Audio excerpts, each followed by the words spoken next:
Friends, welcome back 3R classes. हम लोग देख रहे थे घटनाचक्र पूर्वावलोकन भारतीय इतिहास का। आज का हमारा टॉपिक है मौर्योत्तर काल। इसके नोट्स हैं, उनको देखेंगे। आइए शुरू करते हैं।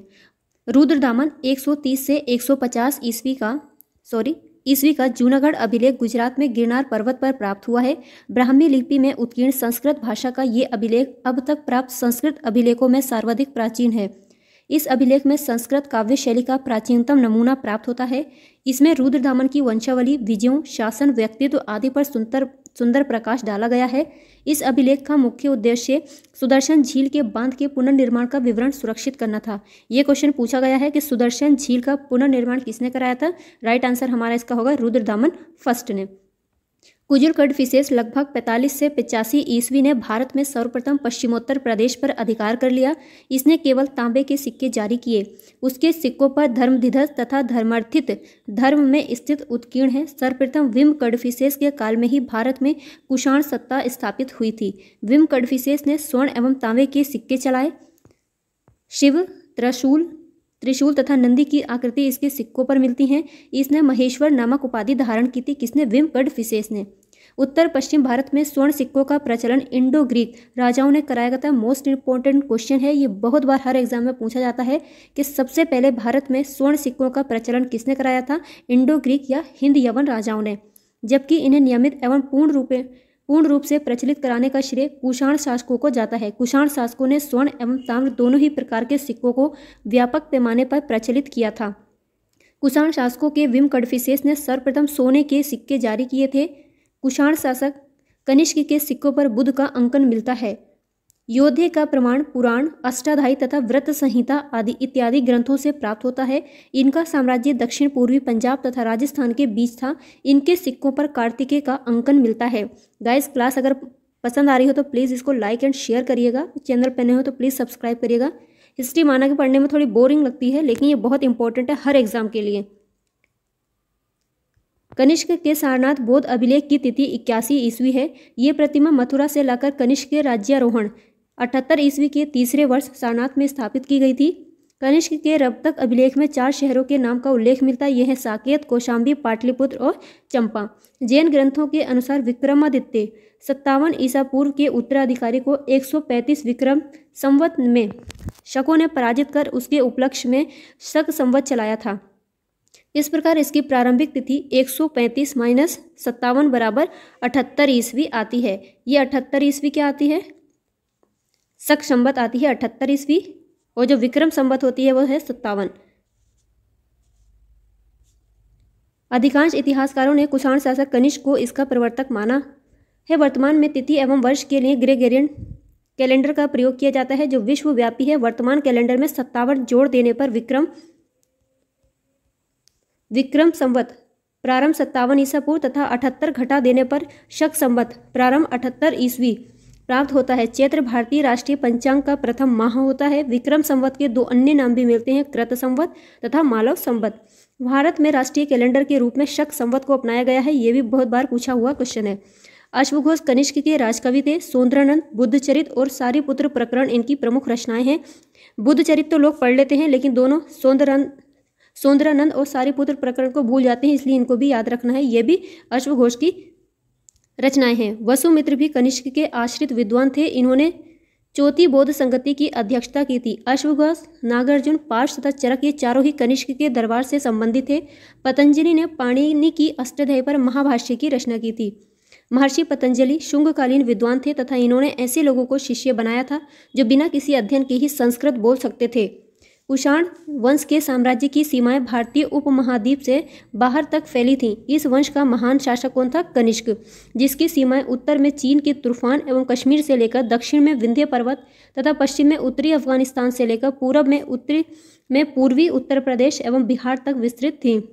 पेरिप्लस ऑफ द एरिथ्रियन सी और अरिकामेडू में हुई खुदाई से ऐसे अनेक बंदरगाहों और व्यापारिक केंद्रों की उपस्थिति के साक्ष्य मिले हैं, जिनसे ये स्पष्ट होता है कि कुषाणों का व्यापार पश्चिम विश्व से फारस की खाड़ी और लाल सागर के जलमार्ग से होता था। इन सभी साक्ष्यों में किसी में भी कुषाण की सशक्त नौसेना की उपस्थिति का उल्लेख नहीं मिलता है। कुषाण शासक कनिष्क के काल में कला क्षेत्र में 2 स्वतंत्र शैलियों का विकास हुआ, गांधार शैली और मथुरा शैली। ये बहुत इंपॉर्टेंट है, नोट करिएगा, ये पूछा हुआ है।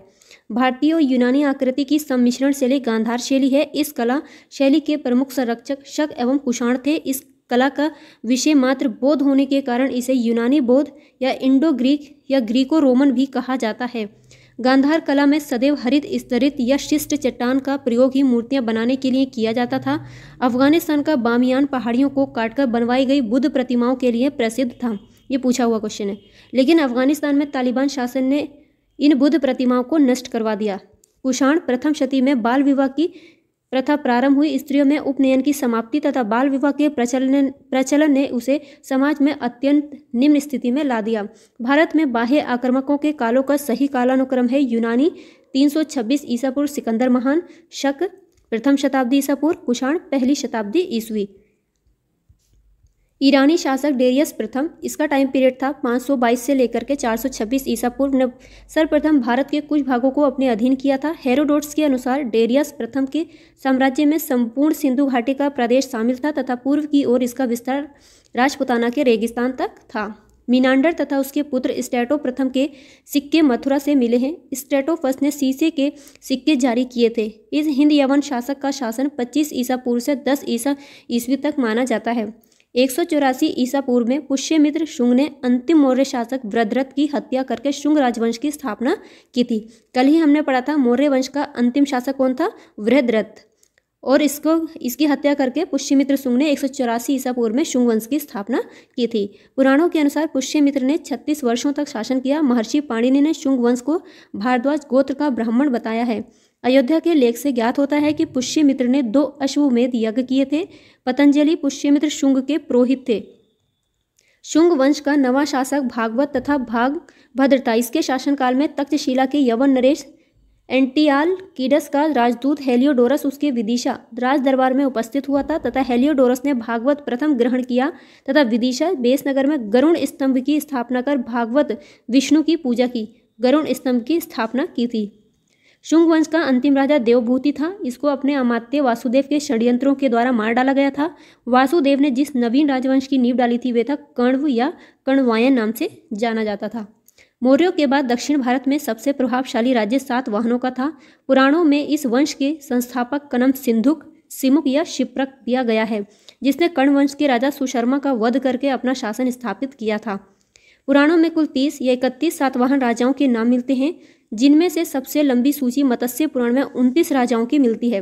गाइज, ये सारे राजाओं के कालों को आपको याद रखना है, मतलब कौन से काल के बाद कौन सा काल का आगमन हो रहा है, क्योंकि ये कालानुक्रम में पूछा गया क्वेश्चन है। ये सारे पूछे जाते हैं कि सातवाहन वंश से पहले कौन सा वंश आया, मौर्यों के बाद में कौन आए थे। ये बहुत ज़्यादा पूछा था। बोरिंग लग रहा होगा, लेकिन आप इसके छोटे छोटे नोट्स बनाते चलिए। जब आप रिवीजन करेंगे एग्जाम के टाइम में तो बहुत हेल्पफुल साबित होगा ये। सातवाहनों की वास्तविक राजधानी प्रतिष्ठान या पैठण में अवस्थित थी। पुराणों में इस राजवंश को आंध्र भृत्य या आंध्र जातीय कहा गया है। उनकी आरंभिक राजधानी अमरावती मानी जाती है। पुराणों के अनुसार कृष्ण का पुत्र एवं उत्तराधिकारी सातकर्णी प्रथम सातवाहन वंश का सातकर्णी उपाधि धारण करने वाला प्रथम राजा था। इसके शासन के बारे में हमें नागनिका के नानाघाट अभिलेख में महत्वपूर्ण जानकारियाँ मिलती हैं। सातवाहन शासक गौतमी पुत्र सातकर्णी ने कहा है कि उसने विच्छिन्न होते चातुर्वर्ण यानी चारों वर्ण वाली व्यवस्था को फिर से स्थापित किया। ये सातवाहन शासकों में सबसे ज़्यादा फेमस या प्रसिद्ध था गौतमी पुत्र सातकर्णी। इसका नाम, ये सातवाहन वंश के राजा थे, इनका नाम इनकी माताओं के नाम पर पड़ा था, ऐसा माना जाता है।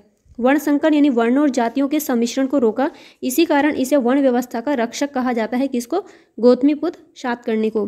गौतमी पुत्र सातकर्णी को नासिक अभिलेख में अद्वितीय ब्राह्मण यानी एक ब्राह्मण तथा वेदों का आश्रय कहा गया है। एका ब्राह्मण किसे कहा जाता है? ये यूपी पीसीएस में पूछा गया है। खतिये दप मनमदा अर्थात क्षत्रियों के दर्प का मर्दन करने वाला कहा गया है। वासिष्ठी पुत्र पुलुमावी को दक्षिणापतेश्वर कहा गया है। 2 पतवारों वाले जहाज का चित्र उसके कुछ सिक्कों पर बना हुआ है। इस वंश का अंतिम शासक शक्तिशाली शासक यज्ञश्री सातकर्णी था। शक्तिशाली शासक था, ना कि अंतिम शक्तिशाली था यज्ञश्री सातकर्णी। कलिंग के चेदी वंश का संस्थापक महामेघवाहन था। कलिंग का चेदी वंशीय शासक खारवेल प्राचीन भारतीय इतिहास के महानतम सम्राटों में से एक था। उड़ीसा, जिसका अब नाम है ओडिशा, प्रांत के भुवनेश्वर से 3 मील की दूरी पर स्थित उदयगिरी पहाड़ी की हाथी गुम्फा से उसका एक बिना तिथि का अभिलेख प्राप्त हुआ है। हाथी गुम्फा अभिलेख किसका है, ये पूछा जाता है खारवेल का। इसमें खारवेल के बचपन, शिक्षा, राज्याभिषेक तथा राजा होने के बाद से 13 वर्षों तक के शासनकाल की घटनाओं का क्रमबद्ध विवरण दिया हुआ है। ये अभिलेख खारवेल का इतिहास जानने का एकमात्र स्रोत है। इस अभिलेख से पता चलता है कि खारवेल ने दक्षिण के 3 राज्यों चोल, चेर और पांड्यों को पराजित किया था। पांड्य शासक से उसने गधे से हल चलवाया था। उसका जैन धर्म के प्रति भारी झुकाव था। पूर्वी रोमन शासक जस्टिनियन को सर्वाधिक प्रसिद्ध उसके न्याय संबंधी सुधारों से मिली है। जस्टिनियन रोमन कानून के संपूर्ण संशोधन के लिए उत्तरदायी था। गाइस ये भी पूछा जाता है कि दक्षिणी राज्यों में कौन शामिल नहीं था, तो इसको आप लोग याद रखिएगा, चोल, चेर और पांड्य दक्षिणी राज्य में ये शामिल थे। आज की क्लास में इतना ही। बहुत बहुत धन्यवाद। मिलेंगे अगली क्लास में, तब तक के लिए बाय।